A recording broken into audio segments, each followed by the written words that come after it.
महात्मा गांधी जी एवं और निष्ठावान ईमानदार व्यक्तित्व का दर्जा प्राप्त परम श्रद्धेय लाल बहादुर शास्त्री जी के जन्म दिवस पर 2 अक्टूबर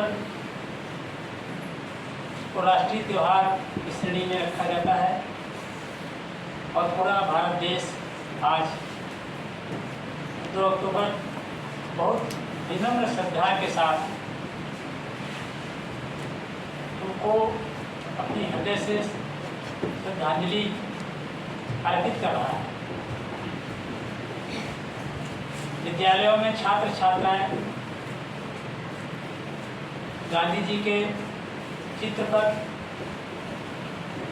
लाल बहादुर शास्त्री जी के चित्र पर अपने श्रद्धा के सुमन अर्पित करके उनको सादर नमन कर रहे हैं और उनके जीवन के अंदर जो विशेषताएं थी उनको धारण करने का प्रयास कर रहे हैं। आप सभी विद्यार्थी हैं और किशोरावस्था में प्रवेशित हो चुके हैं। आपके अंदर बौद्धिक क्षमता का विकास हो गया है, तो आप किसी भी वक्ता को अच्छे तरीके से श्रोता बनकर सुन सकते हैं और सुन भी रहे हैं। हाल की जो स्थिति है, जो संख्या बल बैठने का दायरा है, वो हवा की अभाव में आपको थोड़ा सा घुटनशील महसूस हो रहा होगा, लेकिन फिर भी मैं चाहूँगा कि आप अपने अंदर की चेतना को थोड़ा बढ़ा करके और ध्यान से कुछ शब्दों को सुन लीजिए, ताकि आप भविष्य में कुशल विद्यार्थी बने, कुशल अभिभावक बने, कुशल नेतृत्व करने वाले नागरिक बने और भारत जैसी महत्वपूर्ण धरती पर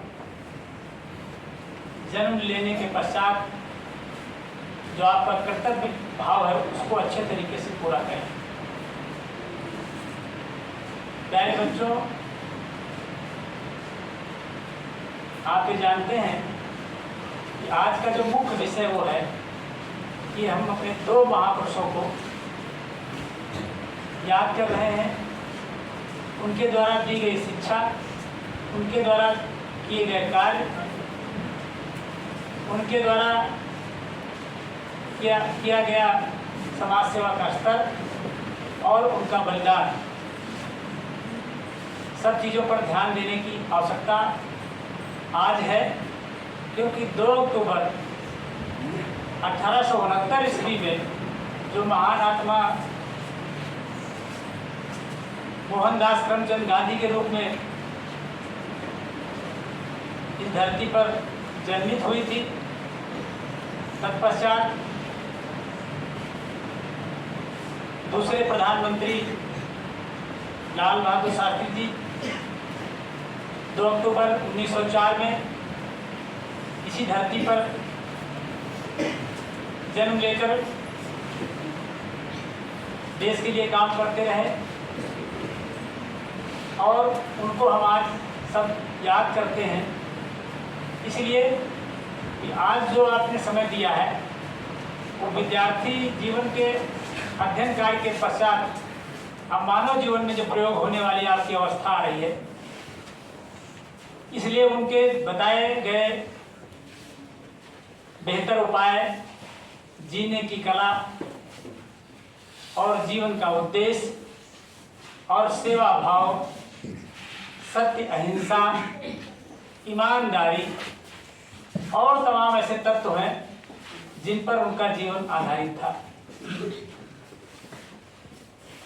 हम जब विद्यार्थी थे तो हमारी पाठ्य पुस्तक हिंदी में एक पाठ ही था, सत्य अहिंसा। और उस पाठ के ऊपर एक तस्वीर छपी रहती थी लाठी लेकर के, घड़ी कमर पर बंधी हुई, भगवत गीता हाथ में, और उनके जीवन चरित्र पर उसमें लेखक ने लिखा था कि गांधी जी सत्य अहिंसा के पुजारी थे। उस पाठ से मुझे बहुत प्रेरणा मिली, मैंने पढ़ा और यह कह सकने का एक अल्प साहस करता हूं कि मेरे जीवन में गांधी जी का चरित्र, कार्य, व्यवहार, विचार मैंने सम्मिलित किया है और उनके बताए गए रास्ते पर चलने का भी काम किया। कहने का तात्पर्य यह है कि जो चीज मैंने 1974 में सत्य अहिंसा का पाठ गांधी जी के नाम का मैंने पढ़ा था, वो पंक्तियां, वो बताए गए कर्तव्य, विचार, उद्देश्य सब मैंने अपने जीवन में उतारने के लिए काम किया। जितेंद्र सर ने भी ईमानदारी की बात लाल बहादुर शास्त्री जी के बारे में बताई। बहुत सारे प्रसंग उनको मालूम है और हमारे अध्यापकों को मालूम है। ईमानदारी जीवन की बहुत बड़ी शक्ति है और जो सत्य होता है वही ईश्वर होता है। ईश्वर आपके अंदर है, ईश्वर कहीं आपको बैठा नहीं मिल सकता है। सृष्टि पंच तत्व से बनी है। ये शरीर जो आज आप पास है, ये आज मिला है, कल एक पुनः फिर मिट्टी मिल जाएगा। तो गांधी जी ने गीता के दर्शन पर अपना जीवन चलाया और पूरी दुनिया में उनको राष्ट्रपिता कहा गया और इंडियन करेंसी पर उनका चित्र बड़े सम्मान पूर्वक मुद्रित किया गया है। तो गांधी कितने महान थे और देश उनका ऋणी है, आज भी उनके बताए हुए रास्तों पर चल रहा है। स्वच्छता का अभियान विकल था, माननीय प्रधानमंत्री जी की अनुमति से जरूर देश को फायदा मिलेगा। और स्वच्छता के बारे में इसलिए जोर दिया जा रहा है कि गंदगी से बहुत सारे रोग होते हैं, तो ये प्रेरणा आपको मिलती है। स्वच्छता चाहे बाह्य रूप से हो, आप ऊपर से बहुत बढ़िया क्रीम पाउडर तेल लगाए हुए हैं, सेंट लगाए हुए हैं, खुशबू आ रही है, ये तो बाह्य स्वच्छता हो गई। लेकिन आंतरिक स्वच्छता, उसके लिए क्या करना पड़ेगा? आंतरिक स्वच्छता के लिए आपको पहाड़ों पर नहीं जाना है, आपको किसी टावर पर चढ़ करके बोलते चिल्लाना नहीं, पुलिस आ जाएगी। आंतरिक स्वच्छता के लिए आपको सत्य, निष्ठा, परिश्रम, वफादारी, ईमानदारी, समझदारी, बहादुरी, ऐसे तमाम बताए गए महापुरुषों के वाक्यों को अपने मस्तिष्क में ले जाना है और उसके बाद उस वाक्यों पर आपको काम करना है। आपको ईमानदारी पर भी काम करना है, आपको सत्य पर भी काम करना है, आपको परिश्रम भी करना है शरीर से, तभी आपका जीवन महत्वपूर्ण बनेगा। अगर केवल गांधी जी के जन्मदिन पर, लाल बहादुर जी के जन्मदिन पर हम चर्चा करेंगे तो विषय जो है अरुचिकर हो जाएगा। सभी लोगों ने बताया है आपको। प्यारे बच्चों, मैं महसूस कर रहा हूँ कि कार्यक्रम देश चल रहा है और आप थोड़ा सा घुटन महसूस कर रहे हैं। आप इतने लोग अकेले मुझे देख रहे हो, मैंने आप सबको देख लिया, आपकी मनोदशा को पढ़ लिया है और हम ये प्रयास करेंगे कि हमारे विद्यालय में पढ़ने वाले बालक नैतिक रूप से इस बात के लिए प्रसिद्ध है। SS विद्या मंदिर क्षेत्र का भले बहुत ही निर्धनतम श्रेणी का विद्यालय रहा हो, बहुत ही अव्यवस्थाओं से घिरा रहा हो, लेकिन यहाँ की विशेषताएं जो पनपी हैं, पनप रही हैं, उसके पीछे एक रहस्य है। सत्य, निष्ठा, निस्वार्थ सेवा और सबका भला सोचना, ये मूल तत्वों पर ही ये विद्यालय की प्रगति आप लोग देख रहे हैं। लेकिन यहाँ जितना आप जुड़े हैं, उससे ज़्यादा आप स्वयं अपने माता पिता से जुड़ें। जो हम समझाते हैं, जो हम आचरण आपको देते हैं, जो कर्तव्य हम सिखाते हैं, जो हम आपको पाठ पढ़ाते हैं, उन पाठों पर, उनकी लाइनों पर, पंक्तियों पर ध्यान करके अपने जीवन में उतारने का काम करना।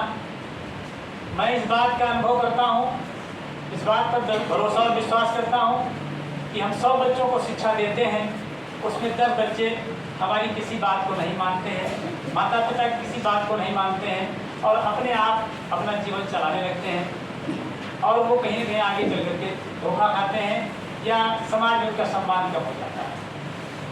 हम चाहेंगे, हम आप सबसे निवेदन करेंगे कि आप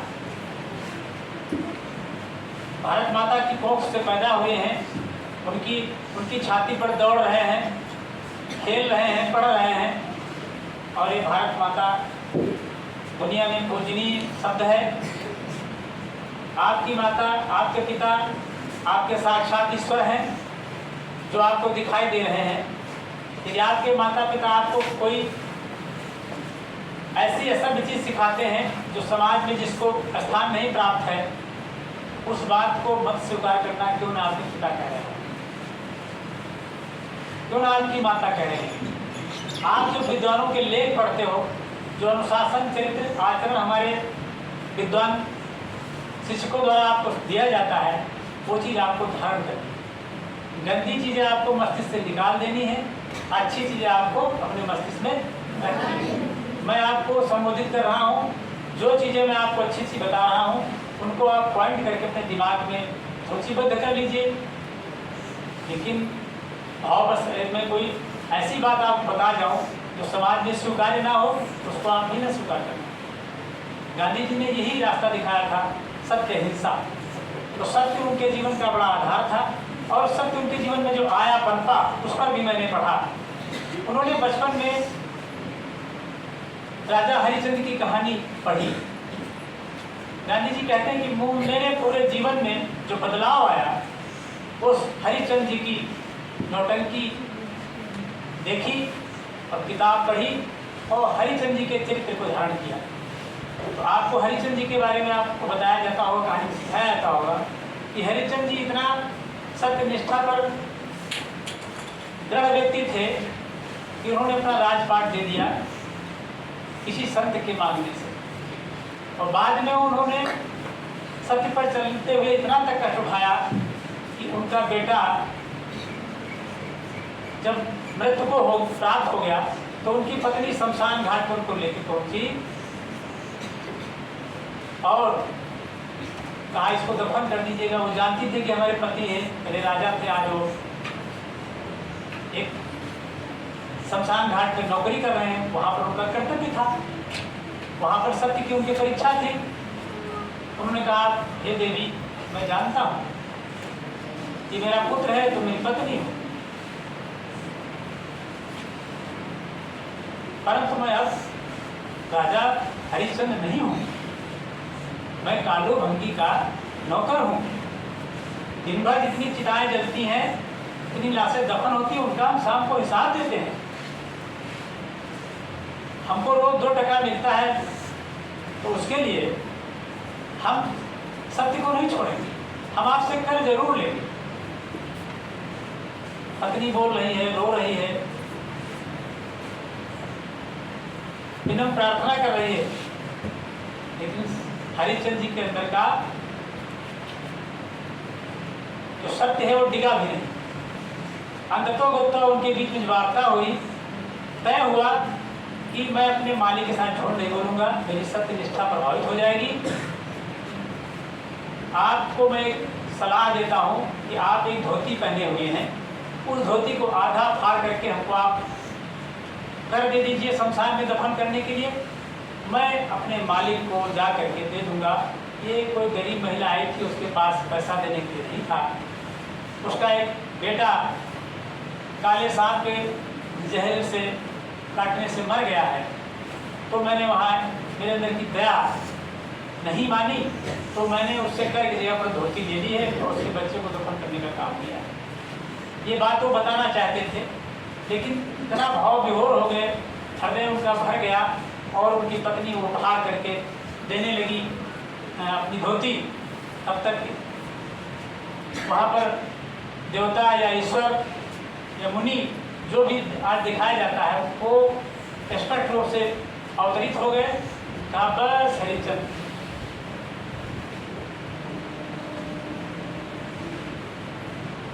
अब इस धरती पर दूसरा कोई हरिचंद बोलो आगे नहीं पैदा होगा। इस तरीके से कहा उन्होंने कि अब इस धरती पर कोई दूसरा हरिचंद नहीं पैदा होगा। और उन्होंने भी भगवान से कहा कि हे ईश्वर अब ऐसी परीक्षा भी किसी की मत लेना, क्योंकि आने वाला जो समय है वो अच्छा नहीं है। समाज में तमाम विसंगतियां होंगी, बुराइयां होंगी, कुप्रथाएं होंगी। पुत्र पिता की हत्या करेगा, पिता बेटे की हत्या करेगा, बलात्कार करेगा, भाई भाई का कत्ल करेगा, इस तरीके की दुर्घटनाएं बढ़ेंगी। तो अब ऐसी परीक्षा मत लीजिएगा। सत्य हरिचंद जी के जीवन का पूरा आचरण गांधी जी ने धारण किया। मैं आंशिक रूप से उनके बताए गए रास्तों पर चलता हूँ या पूर्ण रूप से चलता हूँ, स्वयं में प्रमाणित नहीं कर सकता। लाल बहादुर जी की ईमानदारी पर भी दो शब्द बोलना चाहूँगा। गांधी जी के लाल बहादुर जी के उदाहरण पर जो जितन जी ने बताया कि सबके पास पैसा होता था नाव की उतराई का देने के लिए, और लाल बहादुर शास्त्री जी के पास नाव की उतराई देने का 1 टका नहीं होता था। इसलिए उनके साथी नाव पर मल्लाह के साथ बैठ करके उधर पैसा देकर उतरते थे और ये अपने बस उतार करके तैरते हुए जाके उधर उतरते थे। क्या आप सोच सकते हो कि जिसके पास 2 पैसा ना हो, 1 पैसा ना हो नाव की उतराई का, वह व्यक्ति देश का प्रधानमंत्री बनेगा? बन गए थे ना, सही है। तमाम देखने में साधारण लोग बड़े असाधारण पदों पहुंच जाते हैं, बड़ा असाधारण महत्व प्राप्त करते हैं और देश दुनिया को कुछ शिक्षा दे रहे हैं। कहने का जो मेरा संकेत ये है कि आप सबको बड़ा कठिन लग रहा होगा, जिनके पास 2 पैसे नहीं थे लाल बहादुर जी के पास, वो प्रधानमंत्री बने। तो आपके अंदर भी एक आवाज़ आनी चाहिए कि मैं क्या कर सकता हूँ। उनको भी शिक्षक पढ़ाते थे, गांधी जी को भी शिक्षक पढ़ाते थे, यहाँ भी शिक्षक पढ़ाते हैं। आज 2 अक्टूबर का दिवस जो मनाया जा रहा है जन्मदिन के रूप में गांधी जी के, लाल बहादुर शास्त्री जी के, ये आपको संकल्प लेने का दिन है, अवसर है। अगली साल 2 अक्टूबर तक कि आपने जीवन में कितनी शिक्षा धारण कर लेंगे, कितना महान बन जाएंगे और कितने विकार आपके मस्तिष्क में आ जाएंगे, क्योंकि आपकी आयु बढ़ रही है। प्यारे बच्चों, दुनिया में मनुष्य का जीवन पार की सबसे खतरनाक आयु होती है 11 साल से 21 साल तक की। याद रखो, 11 साल से 21 साल। इसमें संवेगात्मक आयु कही जाती है और ये तमाम प्रकार के आपके अंदर अच्छे विचार नहीं आते, बुरे विचार। आप बुराई को ज़्यादा पसंद करते हो, अपना कर्तव्य माता पिता का जो आप सबको रहा है या सेवा हो रही है उसको भूल जाते हो। तो मैं आज बापू जी के जन्मदिवस पर, शास्त्री जी के जन्मदिवस पर एक संकल्प लेने का आह्वान करता हूँ कि आप दुनिया के कोने में जा करके अपना नाम ऊंचा कर सकते हो। यदि मैं जिंदा रहूँगा तो देखूंगा कि मेरी कौन सी बेटी कितना सफल हो गई, कहाँ पहुँची, मेरा कौन सा बेटा पढ़ लिख के कहाँ पहुँचा। मुझे बड़ी प्रसन्नता होगी, मुझे लगेगा मुझे मोक्ष मिल गया, मुझे लगेगा कि मेरा परिश्रम परिणाम दे गया। तो आज आप लोग अपने हाथ हृदय पर रखो कि हमें भी कुछ बनना है, और जो अगर आपने तय कर लिया हो कि डॉक्टर, मास्टर, वकील, चोर, बेईमान, बदमाश, जो बनना हो अपने दिल पर हाथ रख के उसको दिखाओ। ये तस्वीर मैं आपको देखना चाहता हूँ। अपने दिल पर हाथ रखो और सोचो, बताओ ना, सोचो मुझे क्या करना है। तभी गांधी जी को आज अपनी माला बनाया है, आपने फूल डाले हैं, तब माना जाएगा कि आपके अंदर आज संकल्प लेने का भाव पैदा हो रहा है। आप सबके हाथ दिल पर पहुँचे मेरी तरफ। आप कुछ बनेंगे? yes, गांधी जी के चरित्र को धारण करेंगे? yes, लाल बहादुर जी के चरित्र को धारण करेंगे? yes, अपने माता पिता का नाम ऊंचा करेंगे? yes, अपने समाज का नेतृत्व करेंगे? yes, अपने देश के लिए बलिदान होने की शक्ति प्रदान करेंगे? yes, सबको महान बनाएंगे? yes, ना झूठ बोलना, न झूठ बोलना स्वीकार करना। आप महान बन जाओगे, कोई संदेह नहीं। मेरी शुभकामनाएं आप सबके लिए।